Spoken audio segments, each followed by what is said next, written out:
ఓడిపోవడం అంటే ఓటమికి చాలా ఇష్టం. ఓడిపోయామని మనం ఒప్పుకునేంత వరకు మన ఓటమి ఎదుటివాడి చేతిలో ఉంది. చెట్ట పట్టుకుని వెనక్కి లాగినప్పుడు ప్రశ్న మన తెలుగుడు ఈరోజు ఒక మంచి టాపిక్ కోసం మాట్లాడుకుందాం. ఓటమి. ఈ ఓటమి అనేది ప్రతి ఒక్కరు తన లైఫ్లో ఒక్కసారైనా చూసే ఉంటారు. అంటే మన గెలుపు కోసం ప్రయాణించే ప్రతి ఒక్క మనిషి లైఫ్లో ఒక్కసారైనా ఓడిపోయి ఉంటారు. సో మనం ఈరోజు ఓటమి కోసం మాట్లాడుకుందాం. మనం గెలవడానికి ప్రయత్నించాలి, ఎదుటివాడిని ఓడించడానికి కాదు. మనం గెలవడానికి ప్రయత్నించాలి. ఓటమికి మనల్ని ఓడించడం అంటే చాలా సరదా. నేను దానికి ఒక ఎగ్జాంపుల్ చెప్తాను మీతో. ఓటమికి మనల్ని ఓడించాలంటే చాలా సరదా. అంటే ప్రతిసారి మనం మొదలుపెట్టిన ప్రతి పనిలో మనకి ఆటంకం ఎదురవుతూనే ఉంటుంది. ఏదైనా ఒక బిజినెస్ చేయాలన్నా, లేదా ఒక మంచి పని పూర్తి చేయాలన్నా, ఏదైతే మనం బలంగా అనుకుంటామో అందులో మనం ఓడిపోవడానికి ప్రతిసారి మనకి ఏదో ఒక ఆటంకం, ఏదో బంధువుల రూపంలోనో, డబ్బు రూపంలోనో, స్నేహితుల రూపంలోనో, మన కుటుంబ రూపంలోనో, ఏదో రూపంలో మనల్ని ఆపడానికి ట్రై చేస్తూ ఉంటుంది, ప్రయత్నిస్తూ ఉంటుంది. నిజంగానే మనం ఓడిపోవడం అంటే ఓటమికి చాలా ఇష్టం. ఎస్, మనం ఓడిపోతున్నప్పుడల్లా మనకున్న హోప్ని వదిలేయకూడదు. అంటే మనకున్న నమ్మకాన్ని, మన మీద మనకున్న నమ్మకాన్ని వదిలేయకూడదు. చివరి క్షణం వరకు మనం ప్రయత్నిస్తూనే ఉండాలి. చివరి క్షణం వరకు. ఇప్పుడు ఏదైనా ఒక టాపిక్ మొదలుపెట్టినప్పుడు ఎదుటివాడితో మనం యుద్ధం చేస్తున్నాం అనుకో, అది ఏ పనైనా కానీ ఎదుటివాడితో మనం పోటీ పడుతున్నాం. సో మన ఓటమి ఎదుటివాడు డిసైడ్ చేయకూడదు. ఓడిపోయామని మనం ఒప్పుకునేంత వరకు మన ఓటమి ఎదుటివాడి చేతిలో ఉండకూడదు. నీ అంతటి నువ్వు ఒప్పుకోవాలి, నేను ఓడిపోయాను అని. అది మన ఓటమి. చివరి క్షణం వరకు, అంటిల్ లాస్ట్ బ్రీత్, మనం ప్రతి దానికోసం ప్రయత్నిస్తూనే ఉంటాం. లైఫ్లో చాలా తక్కువ పర్సంటేజ్ మందికి గెలుపు ఉంటుంది. చాలా తక్కువ. గెలుపు పర్సంటేజ్ చూస్తే చాలా తక్కువ రేటింగ్ ఉంటుంది. సో ఓటమి ఈ భూమి మీద ఉన్న ప్రతి జీవికి లైఫ్లో ఒక్కసారైనా ఓడిపోతూనే ఉంటాడు. సో ఏదైనా నువ్వు ఓడిపోయినప్పుడు నీ చుట్టూ ఉన్న వాళ్ళు సెలబ్రేట్ చేసుకుంటున్నారంట. అరే పలానావాడు ఓడిపోయాడురా, అరే నేను చెప్పాను వాడికి ఆ పని చేయొద్దు, అయినా సరే వాడు చేయడు, వాడు లాస్ అయ్యాడు, వాడు ఓడిపోయాడు అని సెలబ్రేట్ చేసుకుంటారు చూడు. అది చూసి నువ్వు నీకున్న నమ్మకాన్ని వదిలేయకూడదు. అలాంటి మాటలు విన్నప్పుడు, నిన్ను సెట్ట పట్టుకొని వెనక్కి లాగినప్పుడు, నువ్వు ఏదైనా బలంగా ఒక పని చేద్దామంటే నిన్ను ఆపినప్పుడు, నువ్వు అవన్నీ నీ బలంగా కన్వర్ట్ చేసుకోవాలి. వాళ్ళు నిన్ను కంట్రోల్ చేసే ప్రతి టాపిక్ని నీ బలంగా నువ్వు కన్వర్ట్ చేసుకోవాలి. అప్పుడే మనం గెలుపుకి దగ్గర అవుతాం. ప్రతిసారి నువ్వేం మొదలుపెట్టినా నీ ఆలోచన తప్పు, నీ అవగాహన లేదు, నీకు ఎక్స్పీరియన్స్ లేదు, వేరే డబ్బు లేదు అని ప్రతిసారి మనకి నెగిటివ్. వద్దు. సో ప్రయత్నించి ఓడిపోవాలి. ప్రయత్నించకుండా నేను దాన్ని పూర్తి చేయలేకపోయాను, దాన్ని కంప్లీట్ చేయలేకపోయాను, నేను ఓడిపోయాను, ప్రయత్నించి ఓడిపో. అట్లీస్ట్ నువ్వు సచ్చే ముందైనా నీకు చిన్న సాటిస్ఫాక్షన్ ఉంటుంది. అరే నేను ప్రయత్నించాను, నా సాయశక్తులు నేను ప్రయత్నించాను, నా చివరి క్షణం వరకు నేను ప్రయత్నించాను, అప్పుడు నేను ఓడిపోయాను. అట్లీస్ట్ నీకంటూ ఒక మనస్తృప్తి ఉంటుంది. అట్లీస్ట్ నీకైనా ఎస్ నేను ట్రై చేశా, ఓడిపోయాను, మళ్ళీ ట్రై చేస్తా, మళ్ళీ ఊపిరింటే మళ్ళీ ట్రై చేస్తా, మళ్ళీ ట్రై చేస్తా, గెలిచేంతవరకు ట్రై చేస్తా అని ప్రయత్నించా. అలా ప్రయత్నిస్తూ ఉంటారు చాలామంది. నా లైఫ్లో చాలామందిని చూశాను నేను. ఎన్నిసార్లు ఓడి కింద పడ్డా మళ్ళీ రీస్టార్ట్ అవుతాడు, మళ్ళీ ప్రయత్నిస్తాడు. కొంతమంది ఏదైనా జాబ్ చేస్తారు, జాబ్ పోద్ది, మళ్ళీ ట్రై చేస్తారు, ఇంకో జాబ్, ఇంకో బెటర్ జాబ్, ఇంక ఏది లేదా ఏ పెయింటింగ్ పనో, ఏ తాపి పనో అట్లీస్ట్ ఏదో ఒకటి, ఏ పొలం పనో ఏదో ఒకటి వెళ్ళిపోతాడు. అంటే అట్లీస్ట్ తనకి జీతానికి ఒక 15,000 12,000 వచ్చే జీతం ఎక్కడైనా సరే సంపాదించడానికి ట్రై చేస్తూ ఉంటాడు. సో నాకు మంచి రోజు రాదా, నేను ఇలాగే ఉండిపోతానా అని ప్రయత్నిస్తూ ఉంటాడు. తను ఆగిపోడు. అరే నా ఉద్యోగం పోయిందని ఇంట్లో కూర్చోడు. ఓకే నెక్స్ట్, ఓకే ఈ ఉద్యోగం పోయింది కదా, ఇప్పుడు నెక్స్ట్ ఏం చేయాలి? ఓకే ఇంకో ఉద్యోగానికి 1వ తారీఖు నుంచి రమ్మంటే ఇంకా 29 రోజులు ఉంది. 29 రోజులు నేను ఏం చేయాలి? ఓకే పెయింటింగ్కి వెళ్దాం, రోజుకి 1200 ఇస్తారు లేదా 1500 ఇస్తారు. ఓకే ప్లంబింగ్కి వెళ్దాం, ఓకే రోజుకి 800 1000 రూపాయలు ఇస్తారు.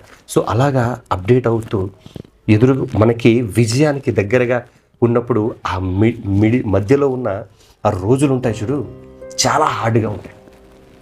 ఏ పనైనా సరే బిగినింగ్లో చాలా హార్డ్గా ఉంటుంది, నీకు నడవడానికి చేయడానికి చాలా కష్టంగా ఉంటుంది. అయినా సరే మన మీద ఉన్న నమ్మకం మనం కోల్పోకూడదు. మన మీద నమ్మకం అలాగే పెట్టుకోవాలి. మనల్ని మనం నమ్మలేకపోతే ఇంకెతరులు ఎలా నమ్ముతారు? ముందు మన మీద మనకి నమ్మకం ఉండవు. రే నేను చేయగలను, నేను చేస్తాను, ఓకే పడిపోయాను కదా నేను లేచి పరిగెత్తుతా. నువ్వు ఒక్కసారి పరిగెట్టడం స్టార్ట్ చేయి, ఒక్కసారి పడిపోయిన తర్వాత లెగ్స్ పరిగెట్టడం స్టార్ట్ చేయి, ఎవడాపుతాడో చూస్తే. బిగినింగ్ చాలా హార్డ్గా ఉంటుంది, ఏ పనైనా సరే చాలా కష్టంగా ఉంటుంది. ఒక్క రోజు గడవడానికి, ఒక్క గంట గడవడానికి చాలా హార్డ్గా ఉంటుంది. సో ఒక్కసారి నువ్వు పడి లేచి పరిగెట్టు. Once you start running nobody can stop you. Yes, నువ్వు ఒక్కసారి పరిగెట్టడం మొదలు పెడితే ఎవడూ ఆపలేడు. సో నువ్వు ముందు మొదలు పెట్టాలి. అట్లీస్ట్ నువ్వు ఒక పని పూర్తి అవ్వాలంటే ముందు నువ్వు ఆ పని మొదలు పెట్టాలి. సో మళ్ళీ చెప్తున్నా, అరే నేను అది అనుకున్నాను రా, నాకు చేయలేకపోయాను, నాకు టైం సరిపోవట్లేదు. అట్లీస్ట్ నువ్వు అనుకున్నది పూర్తి అవ్వాలంటే అట్లీస్ట్ నువ్వు స్టార్ట్ చేయాలి, మంచో చెడో స్టార్ట్ చేయాలి. సో ఫర్ ఎగ్జాంపుల్ ఎవడైనా ఒక బిజినెస్ చేయాలనుకుంటాడు. సో వాడి దగ్గర ఒక 20,000 ఉంటాయి, వాడు 1 lakh రూపీస్ బిజినెస్ చేయాలనుకుంటాడు. సో అప్పుడు 80,000 తీసుకొచ్చి ఈ 20,000 పెట్టి బిజినెస్ స్టార్ట్ చేయకూడదు. ఎందుకంటే తను లైఫ్ టైము తనకు ఇంట్రెస్ట్ కట్టి తను ఆ యొక్క ఫైనాన్స్ క్లియర్ చేయడానికి తన టైం సరిపోదు. సో తన దగ్గర 80,000 ఉంటే ఒక 20,000 అమౌంట్ తెచ్చి తన బిజినెస్ స్టార్ట్ చేయాలి. అంటే నీ దగ్గర ఒక 10% అమౌంట్ పెట్టుకొని 90% నువ్వు అప్పు చేస్తే నువ్వు అప్పుకే సరిపోదు నువ్వు సంపాదించిందంతా. సో నువ్వు ఆ 90%, ఆ 80% నువ్వు ఎలా అరేంజ్ చేసుకోవాలో first you need to plan. First నువ్వు అది ప్లాన్ చేసుకోవాలి. అప్పుడు నువ్వు బిజినెస్లో కానీ ఏ పనిలో అయినా సరే నువ్వు సక్సెస్ అవ్వడానికి అవకాశం ఉంటుంది. అరే నేను 10,000 నేను ఖర్చు పెట్టాను, 90,000 నేను అప్పు తెచ్చాను, నేను బిజినెస్ స్టార్ట్ చేశాను, లాస్ వస్తుంది. అది ఇంట్రెస్ట్ పే చేయాలి. అది ఎప్పుడు నీకు వచ్చిన ప్రాఫిట్ అంతా ఇంట్రెస్ట్కే పోద్ది. ఇంకెప్పుడు నువ్వు స్టాండ్ అవుతావు? నువ్వు ఏదైనా పని మొదలు పెట్టాలంటే నీ చుట్టూ నిన్ను ఆపడానికి చాలా మైండ్స్ నేను స్టాప్ చేస్తూ ఉంటాయి. ఈవెన్ దోస్ మన ఇంట్లో వాళ్ళు కూడా మనం నమ్మరు. ఒక ఫ్లోనే ఒక బెస్ట్ ఫ్రెండ్ స్టోరీ ఒకటి చెప్తా. నేను కువైట్లో ఉన్నప్పుడు కొంచెం ఫైనాన్షియల్గా లాస్ అయ్యి ఇక్కడ ఇండియాలో ఏం చేయలేక అబ్రాడ్ వెళ్ళి ఎంతో కొంత లాస్ క్లియర్ చేసి కొద్దిగా బాగుండాలని అబ్రాడ్ కువైట్ వెళ్ళాను. అక్కడ ఏదో ఒక మంచి కంపెనీలో జాబ్ దొరికింది. సాఫ్ట్గా వెళ్తుంది అంటే ఎంతో కొంత వచ్చే ప్రాబ్లమ్స్ని అవన్నీ సాల్వ్ చేయడానికి ఒక రకమైన అవకాశం, అంటే స్కిప్ చేస్తూ కొంచెంగా సాల్వ్ చేయడానికి ఒక రకమైన అవకాశం నాకు ఉంది. సో అలా చేస్తూ ఉన్నా సరే నాలో ఉన్న పెయిన్ అది ఎలా క్లియర్ అవుతుంది అన్నది నేను చాలా కన్ఫ్యూజన్లో క్వశ్చన్ మార్క్ వేసుకుని ఉండేవాడు. ఆ టైంలో నాకు ఒక్క ఫ్రెండ్ పరిచయం టిక్టాక్లో పరిచయం. సో వాడి పేరు శేఖర్. సో వాడు జస్ట్ ఒక రెస్టారెంట్లో ఒక మంచి రెస్టారెంట్లో అబ్రాడ్లో కువైట్లో ఒక మంచి రెస్టారెంట్లో తను ఫుడ్ డెలివరీ చేసి వాడికి ఒక కార్ ఉండేది. సో కార్లో డెలివరీ చేసేవాడు. సో నా డ్యూటీ అయిపోయిన తర్వాత నా డ్యూటీ దగ్గరికి వచ్చి నన్ను పికప్ చేసుకొని సో అలా తన హోటల్కి వెళ్ళి తన డ్యూటీ చేస్తూ తన కార్లో నేను కూడా కూర్చొని ఆ డెలివరీకి వెళ్ళేవాడిని. సో ఇలా వెళ్తూ ఉన్నప్పుడు చాలా క్లోజ్గా వెళ్తూ ఉన్నప్పుడు ఒక కువైట్లో ఒక గ్రూప్, ఒక తమ్ముడు వాళ్ళ గ్రూపు ఒక సినిమా రిలీజ్ చేశారు, ఒక సినిమా తీస్తున్నారు. సో ఫస్ట్ టైం తెలుగు వాళ్ళు వేరే కంట్రీలో అంటే కువైట్ గల్ఫ్ దేశంలో ఒక Telugu cinema short film release చేస్తున్నారు అని చాలా బాగా టిక్టాక్లో పబ్లిసిటీ చేశారు. అంతా చాలా బాగా చేశారు. సో మాకు కూడా చాలా ఆతృతగా కంపల్సరీ అది జస్ట్ యూట్యూబ్లో పోస్ట్ చేసిననే చూడాలని ఇద్దరం మాట్లాడుకుంటున్నాం. సో ఇటుకెళ్ళకు వాళ్ళు పోస్ట్ చేశారు. సో ఇద్దరం కార్లో కూర్చొని చూసాం. సో కార్లో కూర్చొని చూశాక వాడి మనసులో మాట నాకు ఆ రోజు చెప్పాడు. ఏమని? అరే, నాకు ఫోటోగ్రఫీ అంటే చాలా ఇష్టం, నాకు ఎడిటింగ్ కూడా చాలా బాగా వచ్చు, సో నేను డైరెక్షన్ కూడా బాగా చేస్తాను, కానీ మనకు సపోర్ట్ లేదు, నేను ఒక్కడిని ఏం చేయలేకపోతున్నా, ఇక్కడికి వచ్చి చాలా కాలం అయినా నేను ఏది చేయలేకపోతున్నా అని. తనకు టైం కూడా ఉండదు పాపం, తన డ్యూటీ చాలా హార్డ్గా ఉంటుంది, కంటిన్యూగా చాలా 9 hours 10 hours కంటిన్యూగా వర్క్ చేస్తూ ఉంటాడు. సో టైం కూడా ఉండదు. అలాంటప్పుడు నాకు చెప్పినప్పుడు నాకు అనిపించింది, ఓకే నువ్వు డైరెక్ట్ చేయగలవా, ఓకే నువ్వు కెమెరామెన్ అదే ఫోటోగ్రఫీ చేయగలవా, వీడియో చేయగలవా మంచిగా, ఓకే ఇంకా నువ్వు మంచిగా ఎడిట్ చేయగలవా అని తనతో మాట్లాడిన తర్వాత నేను ఓకే నా దగ్గర ఒక స్టోరీ ఉందని చెప్పాను. నా దగ్గర ఒక స్టోరీ ఉందంటే చెప్పురా అన్నాడు వాడు. అంటే అప్పుడు నేను ఒక స్టోరీ చెప్పాను. ఒక 2 స్నేహితులు గల్ఫ్ దేశం వచ్చి, ఒకడు అమ్మాయి వెంట పడి తిరిగి వాడి లైఫ్ని స్పాయిల్ చేసుకుంటాడు, ఒకడు ఏదైనా లైఫ్లో సాధించాలనే గోల్తో ఉంటాడు, కానీ 2 స్నేహితులు. ఈ కంటెంట్ మీద ఒక స్టోరీ లైన్ వాడికి చెప్పా. కార్లో డెలివరీ ఏదో ఒక పిజ్జా ఏదో డెలివరీ ఇవ్వడానికి వెళ్తూ ఈ స్టోరీ ఇద్దరం డిస్కస్ చేసుకున్నాం. ఇద్దరం డిస్కస్ చేసుకుంటే వాడికి చాలా బాగా నచ్చేసింది. సో విపరీతంగా నచ్చేసింది స్టోరీ. సో ఈ విపరీతంగా నచ్చేసింది, మనం కంపల్సరీ చేయాలి ఇది అది ఇది అంటే మనం ఇక్కడ కువైట్లో మనకి ఎవరు సపోర్ట్ చేస్తారా, మనం ఎలా చేస్తాం, ఒక కెమెరా లేదు, కంప్యూటర్ లేదు, ఏం లేదు, మనం ఎలా సపోర్ట్ చేస్తాం అని నేను అన్నాను. అంటే తను అన్నాడు, ఏదో ఒకటి ట్రై చేద్దాం, మొబైల్ ఉంది కదా మొబైల్తో ట్రై చేద్దాం. అంటే నేను ఈ మాట ఎందుకు చెప్తున్నానంటే, నువ్వు ఏదైనా ఒకటి అనుకున్నప్పుడు నీలో ఒక రకమైన దమ్ము ఉన్నప్పుడు, అది స్టోరీ రైటింగ్ కానీ డైరెక్షన్ కానీ ఏదైనా నీ మ్యూజిషియన్ ఏదైనా సరే, నీలో ఒక రకమైన దమ్ము ఉన్నప్పుడు నిన్ను సపోర్ట్ చేసే వ్యక్తి నీ లైఫ్లో చాలా అవసరం. అది నీ వైఫ్ అవ్వచ్చు, నీ ఫ్రెండ్ అవ్వచ్చు, నీ లవర్ అవ్వచ్చు, నీ తల్లి, నీ తండ్రి, నీ బ్రదరు, ఎవరో ఒకరు, అట్లీస్ట్ ఒక్కరైనా నిన్ను నమ్ము ఉండాలి. ఒక్కడైనా నువ్వు చెప్పేది నిజం, వీడు చేయగలడు అని ఒక్కడైనా నమ్ము ఉండాలి. అప్పుడు కదా నువ్వు అనుకున్న పని పూర్తి చేయగలవు.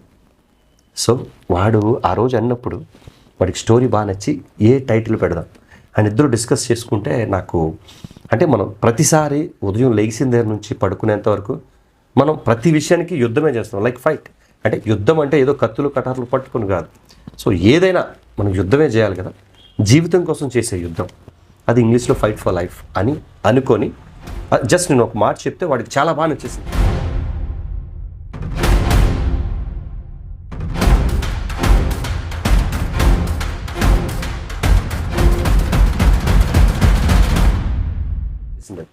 సో కంపల్సరీ ఈ టైటిల్ చాలా బాగుందిరా, ఈ టైటిల్ కంపల్సరీ మనం పెడదాం, ఫైట్ ఫర్ లైఫ్ చాలా బాగుందిరా, చాలా బాగుందని చాలా ఎక్సైటెడ్ అంటే ఇదే వాడు. అయిన తర్వాత ఇద్దరం కలిసి అనుకున్నాం. నేను ఒక బుక్ తీసుకొని నేను స్టోరీ రాసి వాడికి చూపించాను. వాడంతా సేవ్ చేసుకున్నాడు.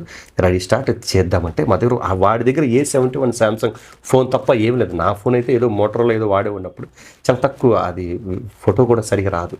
సో అటువంటి జస్ట్ ఫోన్తో చేద్దామని ఫిక్స్ అయ్యి చిన్న క్లిప్స్ చేస్తూ ఉంటే, అంటే ఒక్కొక్క రోజు జరిగిన ఇన్సిడెంట్ మమ్మల్ని చెప్పాను కదా మీకు, సెట్ పట్టుకొని వెనక్కి లాగే వాళ్ళు చాలామంది ఉంటారు.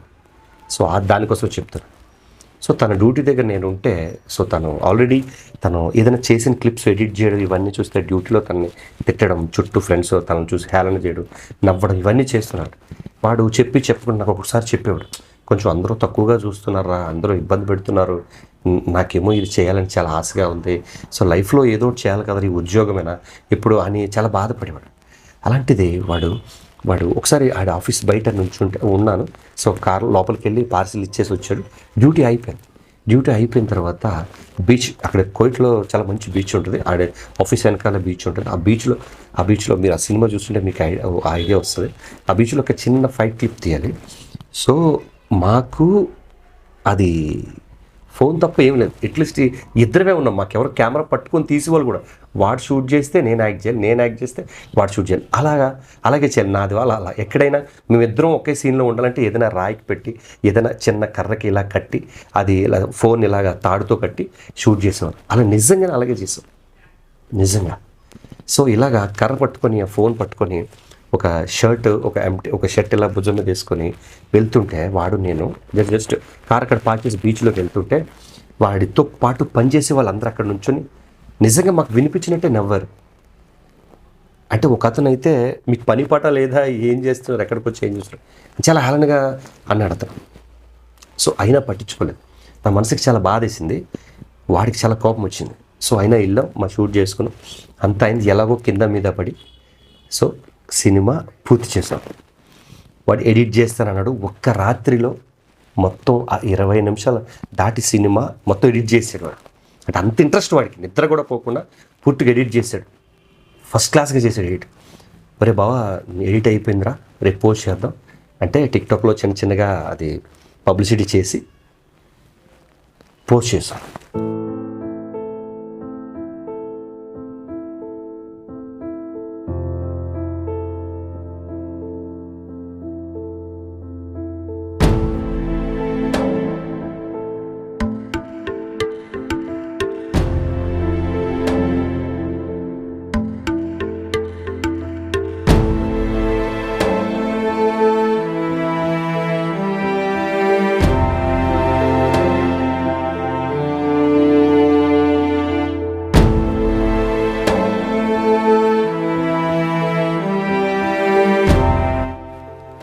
పోస్ట్ చేస్తే వాడెవరో నేనెవరో, నాకు వాడు వాడికి నేను తప్ప మ్యాక్సిమం ఎవరికి కోవిడ్లో పెద్దగా తెలీదు. చాలా తక్కువ మందికి తెలుసు. పోస్ట్ చేసిన రాత్రి పోస్ట్ చేసి ఈవినింగ్ 7కి ఎప్పుడో పోస్ట్ చేసాం. నైట్ పడుకున్నాం, ఎన్ని వ్యూస్ వస్తాయో తెలియదురా, జస్ట్ పోస్ట్ చేసాం, ఏమవుతుందో ఎలా నవ్వుతారో ఏంటో తెలియదు అనుకో. పొద్దున్న లెగిసినప్పుడు టిక్టాక్ చూస్తే ఆ సినిమా చూసి 20 మంది ఆ సినిమా కోసం టిక్టాక్లో వీడియోస్ చేశారు. సో సినిమా చాలా బాగా తీశారు, సో చాలా మంచి కంటెంట్, నాకు ఏడుపు వచ్చింది. సో మీరు ఫోన్తోనే తీసారా, కెమెరా లేదా, ఎడిటింగ్ చేయడానికి ల్యాప్టాప్ లేదా, చాలా మంచిగా అప్రిషియేట్ చేస్తూ చాలామంది వీడియోస్ చేశారు. సో అప్పుడు వచ్చిన సంతోషం, అంటే మేము అన్ని రోజులు ఒక నెల 2 నెలల్లో తీసాం అది, అంటే కొంచెం డ్యూటీ చేస్తూ చేయాలి కదా, అప్పుడు వచ్చిన సంతోషం నా లైఫ్లో ఎప్పుడు రాలా. నిజంగానే నన్ను హీరోని చేశాడు ఆ రోజు. నేను చాలా హ్యాపీగా ఉన్నాను. ఈ మధ్యలో వాడిని ఎంత ఇరిటేట్ చేశానంటే, మధ్యలో నాకు డ్యూటీ టైంకి వెళ్ళడానికి కుదిరేది కాదు. పామాడు బతిలాడేవాడు, మరి ఈ క్లిప్ ఉండిపోయిందిరా తీయలేదు, మరి ఇది తీయలేదు, ఈ వీడియో సరిగా రాలేదు మళ్ళీ తీయాలి అంటే నేను ఇరిటేట్ అయిపోయి చిరాకు పడిపోయాడు వాడితో. నాకు తర్వాత అని బాధేసింది. సో వాడు నిజంగా ఆ రోజు అలా ప్రయత్నించకపోతే నేను ఇన్ని షార్ట్ ఫిల్మ్స్ చేసి ఉన్నాను. నేను ఇప్పటివరకు యూట్యూబ్ ఇంత ధైర్యం కూడా వచ్చి ఉండవు నాకు.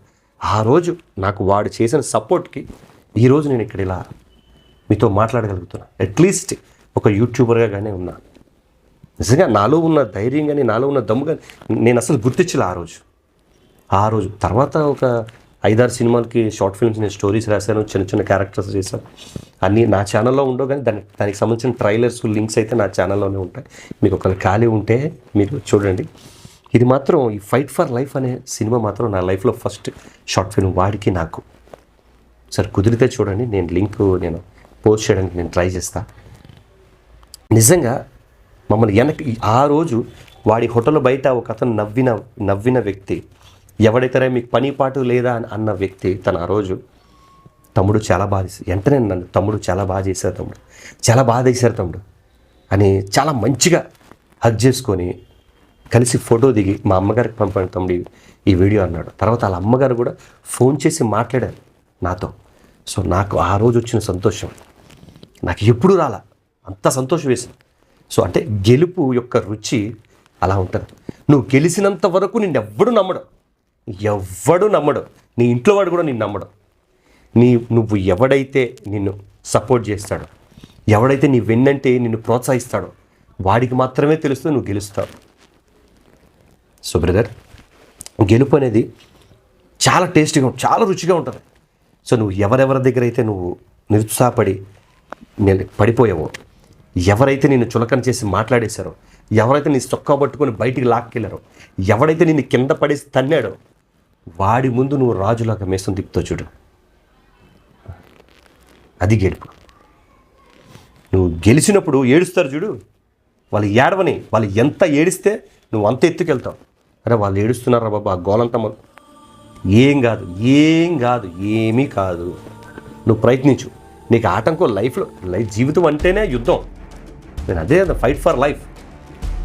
ఆటంకాలు ఉంటాయి, ఆటంకాలు తగులుతూనే ఉంటాయి. రాని ఎన్ని ఆటంకాలు వస్తారో నువ్వు తట్టుకోక, నీకు ఆ దమ్ము ఉంది. నిన్ను నువ్వు నమ్మకపోతే ఎవడు నమ్ముతాడు? నీ మీద నీకు నమ్మకం ఉండాలి.